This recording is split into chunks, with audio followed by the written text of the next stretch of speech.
Hiya. Things aren't going well, are they, for us this season? At all, actually. And it feels like this all came kind of tumbling down with a little bit of the news that, well, the Glazers aren't going. And since then, it's like...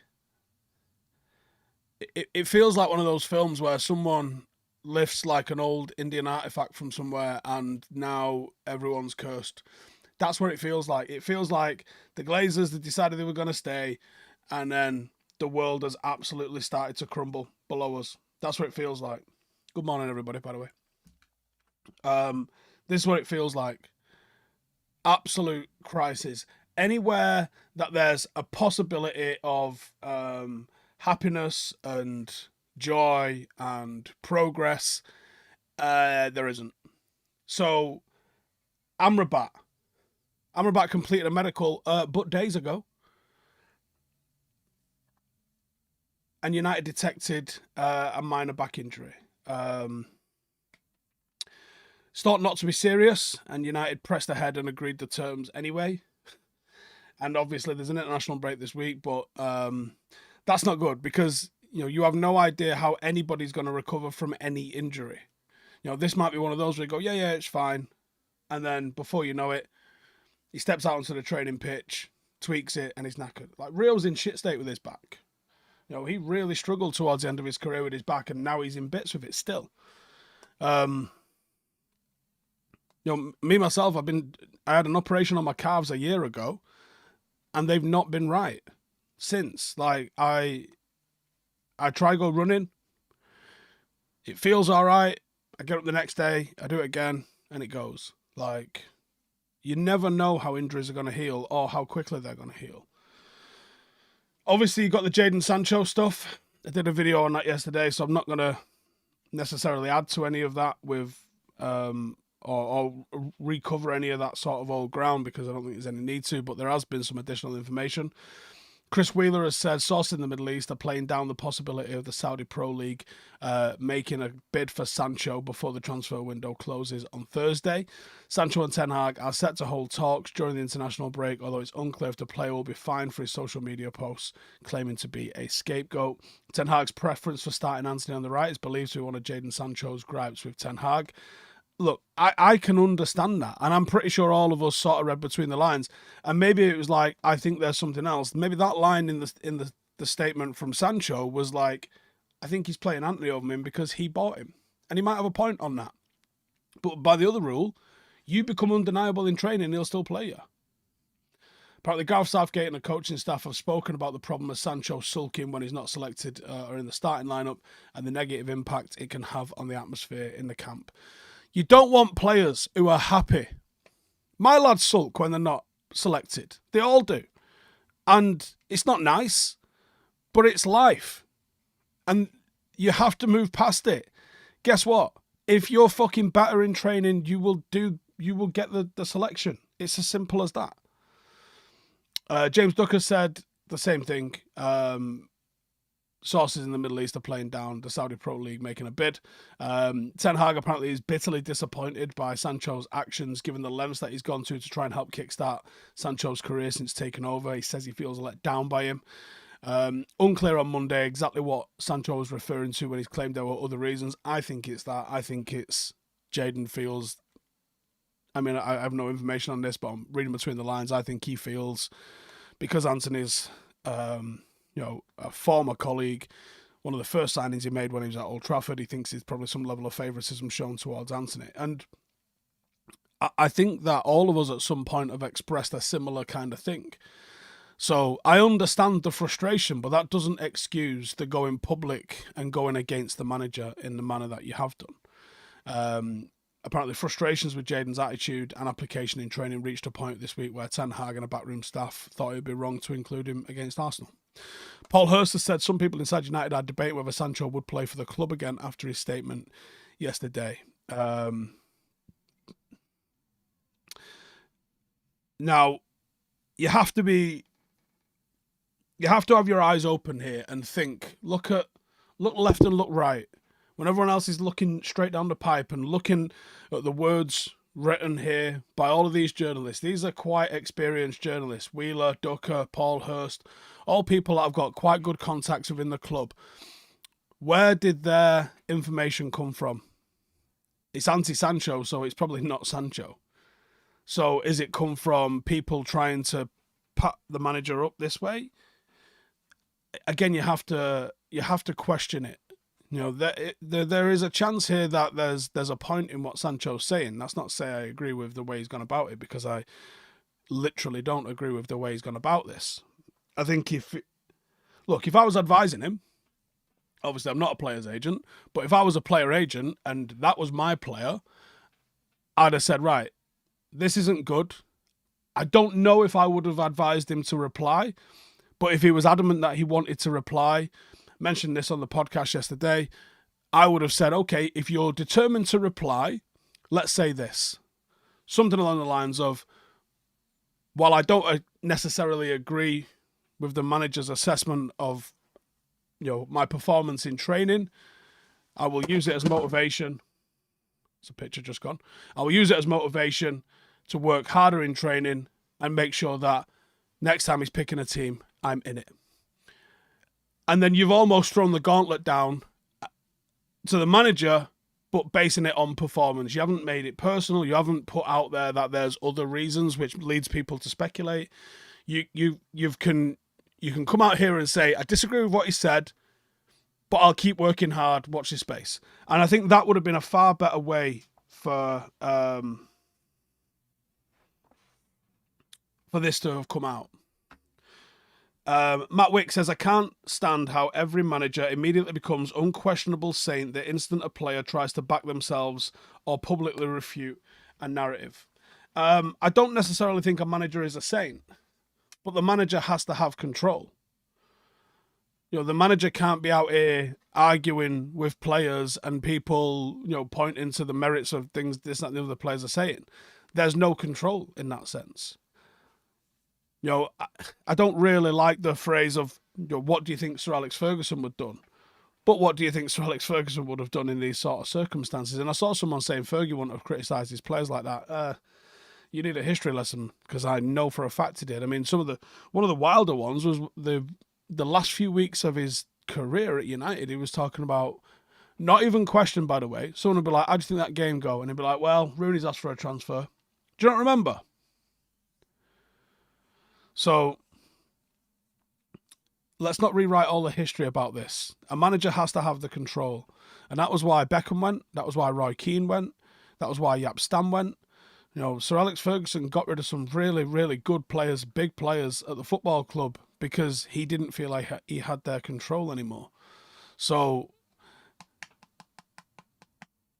I don't know if Sancho putting this statement out in a time of Sir Alex Ferguson would have ever played for United again.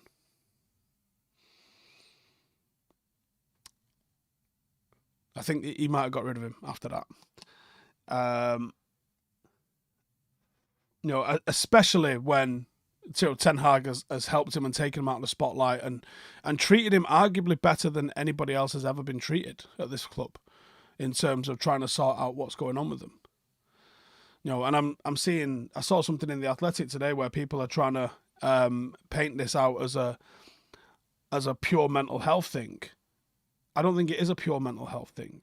I think there's, you know, I'm sure his confidence is completely rocked by this, and I'm sure he's not, you know, 10 out of 10 in training at the moment mentally because of what's going on. But I don't think this is a Dele Alli situation, the way it's been painted up to be. And I don't like the way some people are trying to create that sort of narrative that players can do no wrong because it might hurt their feelings. Like, no, if your training performance is bad enough for you to be dropped from the squad, the manager didn't come out and say, I'm doing this. You know, the manager was asked a question in a post-match press conference. Like I said yesterday, he could have lied, but he chose not to lie, and he chose to tell what I'm going to assume is the truth, is that his training performance wasn't up to it, and he's not part of the squad. Now, I think looking at what's going on and trying to read between the lines here, maybe Jadon said something disrespectful to the manager in training. Again, I'm speculating. I haven't heard this. Maybe he kicked off in training and was like, why the fuck are you picking him again? He might have done that. If he's upset enough, he might have said that. I mean, some people be like, no, that wouldn't happen. I mean, fucking believe me, those flare-ups happen on a weekly basis in training. Players aren't the quiet media-trained people that you see, on your match of the day interviews. They're not. They're fucking loud, they're opinionated, and they will back themselves big time. Especially if they don't feel like they're getting a fair shake of these things. They will absolutely fucking say something. They'll argue with the manager, with the assistants, all the fucking time. Think of any workplace that you've been in. Do you just fucking nod and accept everything your boss says? No way. Sometimes you're going to push back, especially if you back yourself. So I think maybe there's a potential here that Sancho might have crossed the line, and that's why he found himself out of the squad. He might have felt he trained fine, but maybe he gobbed off to a point that Ten Hag didn't like it. That's the only way I can see this happening. And the sad thing is, with what's happened with Antony in the last 48 hours, if he'd have shut his fucking mouth, he'd have probably been straight in the team after this whole thing with Antony anyway. So, of course, Antony has been dropped from the Brazil national team, and he's also been investigated by Greater Manchester Police after he's been accused of attacking his ex-girlfriend. And like I said on the podcast yesterday, this needs to be treated the same way Mason Greenwood was. If he needs suspending, the same way Mason was, you have to treat it the exact same way. Which means that there's probably a right-wing spot going for United. United have just lost £100 million worth player that played in that position.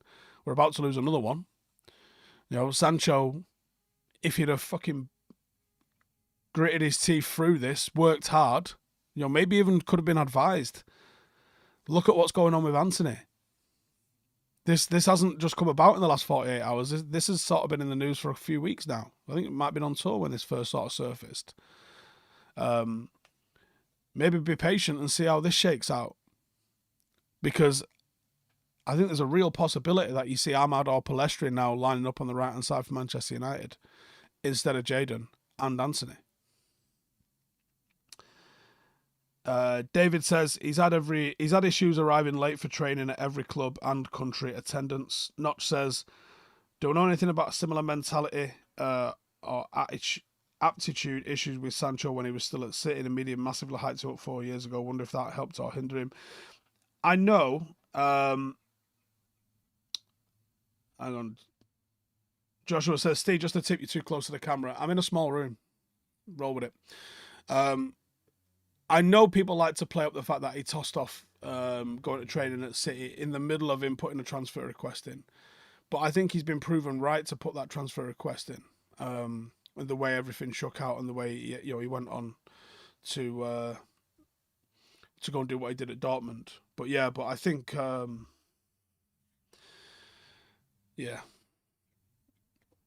I think this is a bit of a saga that's going to continue. And then on top of all this, it looks like Martinez isn't too badly injured. Victor Lindelof picked up a knock. Varane is injured. Luke Shaw's out for seemingly long enough for us to go and get another left back in.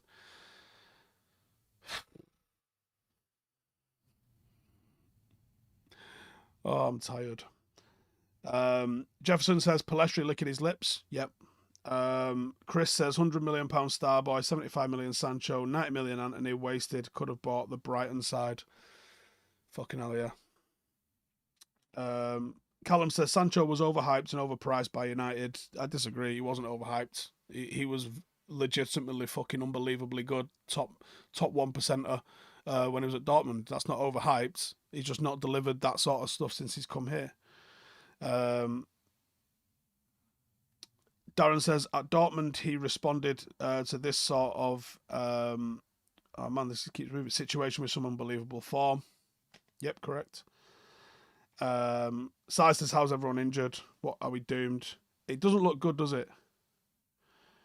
Gurav says Amrabat has had heart problems. He's out for 8 weeks. 8 weeks? I've not seen that one. Someone please send me that if that's the case. Send it me on Twitter. Ryan says, is our right wing cursed? Probably not, but it doesn't look good at the moment, does it? Grayson says, no, he was overhyped. He wasn't overhyped. If you saw what he was doing in Dortmund and the numbers he was putting up and the performances he was putting in, that wasn't hype. And hype, you don't do hype for 3 seasons either. It's not hype. This is who you are. Peter Knight says, what do you want Ten Hag to do? Pick a shit Antony who offers hard work and tenacity, or pick a shit Sancho who doesn't? Yeah, I think Antony's work rate has probably kept him in the team a little bit, but his production won't. And I thought Sancho looked quite bright when he's played.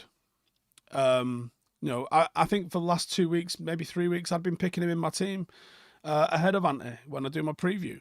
Obviously, Ten Hag's not been doing the same, but that's where I thought he was good enough to go do. 17 Blue says, is it an Erik Ten Hag masterclass trying to motivate Sancho? Looks like it might have backfired if it was. I mean, we'll have to see.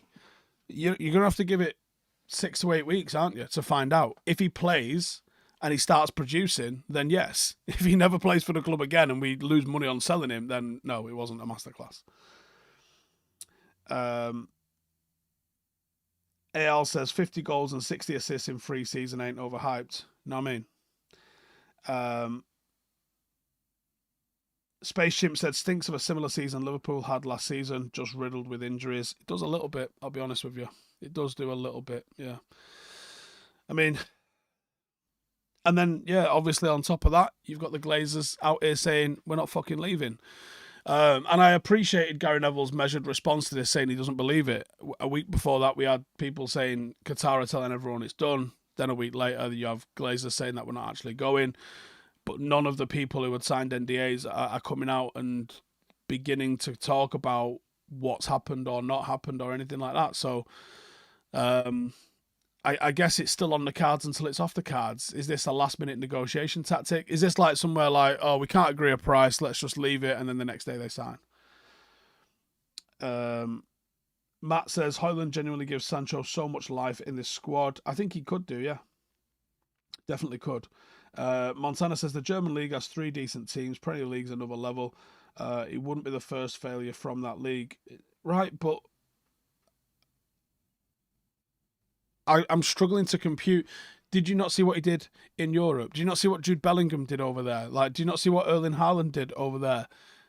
They were the same levels. What's the common denominator? Erling Haaland went to City and smashed it. Jude Bellingham has gone to Real Madrid and is smashing it. The common denominator at the moment is United. And yes, the player has a big hand in that, but still. Abhinav says, I remember Nani had a similar outburst. Ferguson reportedly mentioned he wanted Nani to express his frustrations and his career improved afterwards. Maybe. Are there any decent right wingers left in the youth? Shea Lacey, but he's so small. He is so small. I thought he might go on a tour, but he didn't go on a tour. I think that's a good indicator of how far off everybody sees him. Yeah, Shea Lacey has got like a Phil Foden sort of style about him, albeit off the right-hand side. Really tricky, really technical, quite fast, good dribbler, a bit of an eye for the spectacular. But if he weighs 7 stone, I'll be surprised. Like, he's tiny. So if he can get a bit of a physique on him, because I know smaller players can exist, but they have to be strong. You can't be small and lightweight. You got to get a little bit of beef on you and a little bit of use that low center of gravity with strength. Otherwise, you can maybe go and learn your craft a little bit in one of the technical leagues, but you need to get some beef on you. Mohammed says, Sancho must learn from Wan-Bissaka last season. Didn't play much, kept his head down, worked hard, and then kept his place. It's a great point. That is a great point.